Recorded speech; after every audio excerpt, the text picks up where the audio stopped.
It's a Super Sean playing Super Mario Maker. Woohoo! Howdy. It's N60 Sean here, and we're playing the Super Mario levels that you've sent us. This first one is from Super Smash Jacob. First of all, Jacob, apologies for your level not making it into the last We Play Your Levels video. I spotted the code just after I uploaded the last one, so apologies for that. But here we are. We are dealing with this level now, and I've got to say, first of all, Jacob, some really nice puzzles in this one, mate. You've got a really good knack for coming up with good Mario challenges, which aren't ridiculously tough and are still enjoyable to play. Lots of different tools used, lots of them used effectively. The story of this level is I think it's a Bowser Jr. ran airship, and you've got to get through the quite challenging puzzles to progress through this one.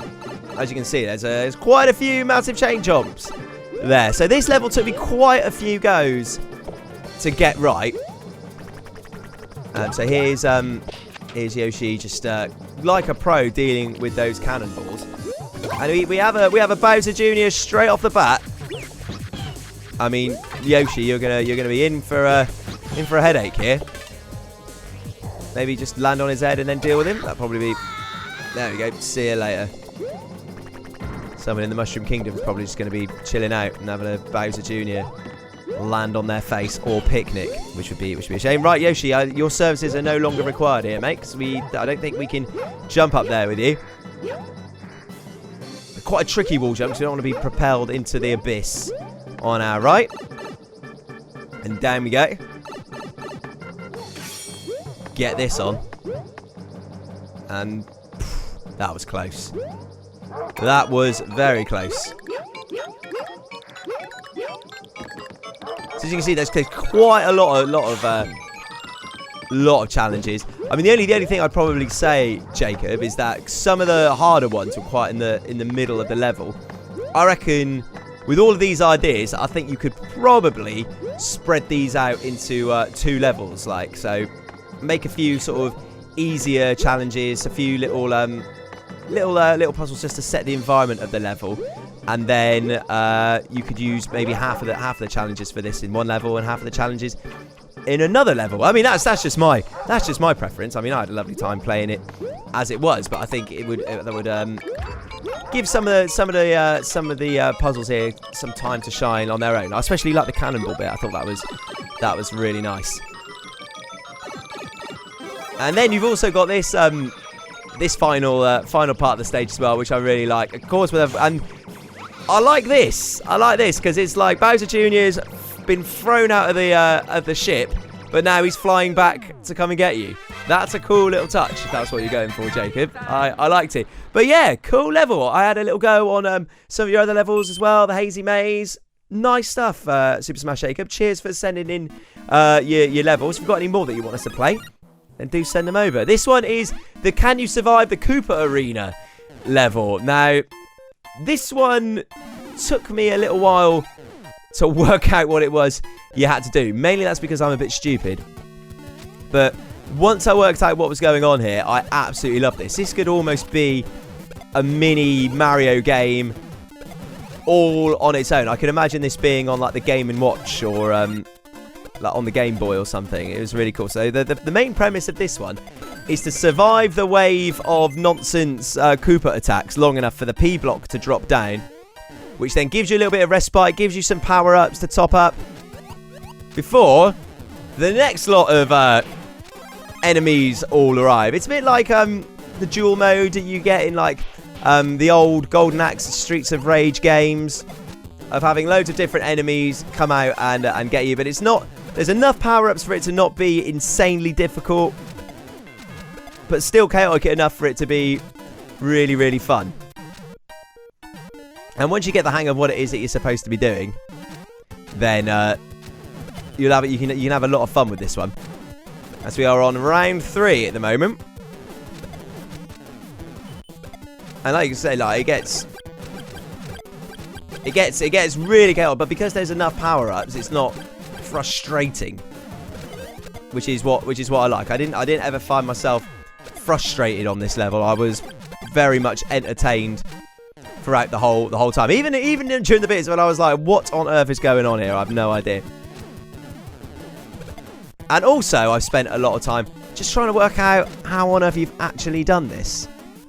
I mean, obviously I've got a fair idea, but I'd love to. I might have to download it and have a look at the nuts and bolts on how you've actually made all of this possible, because it's a really complex level design to get all of the different cannons with the enemies to come down all at the right time. There's lots of like how you're getting the P blocks to come down at exactly the right time. I think it's really, really well designed and well put together, which is also what I'm a fan of. I'm a fan of people using Super Mario Maker to not just create normal linear levels, but to create a new concept in something which is really fun, very much like this one.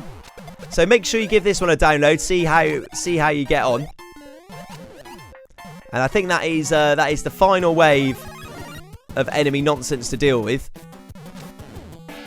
And then, but how do you progress to the next stage? I hear thee cry. Well, that has been well thought of as well. I'm sure you can guess what it is that's going to be making its way over. It is the power block to destroy the crunchers, blocking the door, and on you progress.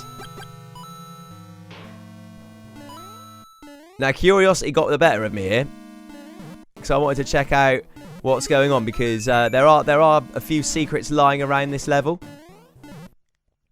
A lot of things going on. At the beginning as well, you can get a bonus helmet at the beginning. But so I just pop myself down here, and then just notice the time that it is getting on a bit. It makes me think, what is that spiked helmet for? What can you access with that? I mean, I would like to do more exploration, but I'll leave that to you guys to do when you actually check out this level. And there you go. Great level. Really, really nice. You get 2 big thumbs up from me. On to the next one. And this is from Leslie, who's featured on this channel before. And this is the House of the Mad Priests. And this was a tricky one. But it was just about tricky enough that it's also doable. Again, I'm a big sucker for someone who nails a learning curve.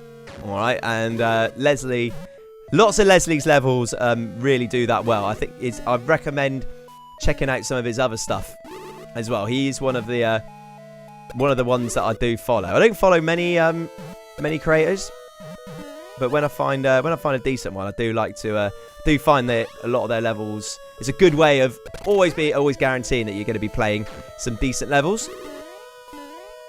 But another good way of deciding whether I like a level or not is, if I die more than 2 or 3 times, am I still determined to complete this? And I died a stack load of times on this level. Absolutely loads. Because these Magic Koopas can be quite troublesome. And also as well, I mean, like, not for better or for worse, but there isn't like an abundance of mushrooms over here. So you have to rely on the Magic Koopas to provide the mushrooms for you, which I think is a nice twist.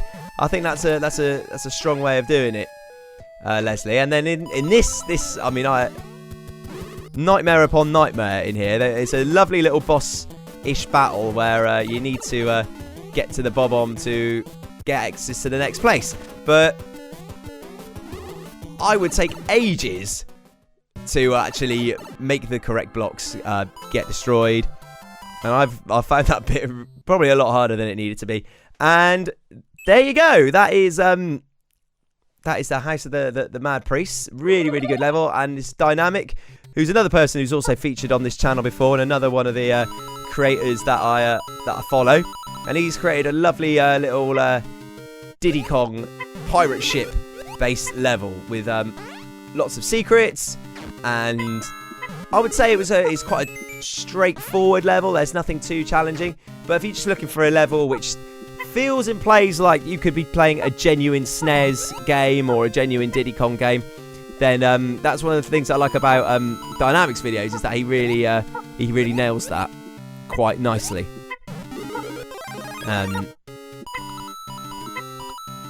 So on we plough through this delightful pirate ship. I also am just a big fan of the pirate ship music on the Super Mario Bros. Environment. Is a real earworm, and full of secrets as well. This level, another good thing which I like about Dynamics levels is that there is always reward for being inquisitive, which I think is always an ideal thing to include in your levels. And again, because I know that, I remember there was I saw those crunchers. I was intrigued about how you get over them, and I know that Dynamics thought of something and as a relevant reward for actually bothering to find it. So before I'm going to finish this level, I'm going to find out what lies across this sea of crunchers, and I'm guessing there is either a star or something lying around, and it is the Goomba boot. That will do it. That will do it.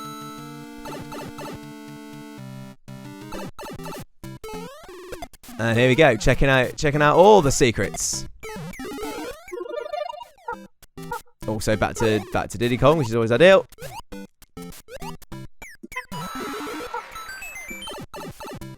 And yep, extra lives and a nice little alternate route.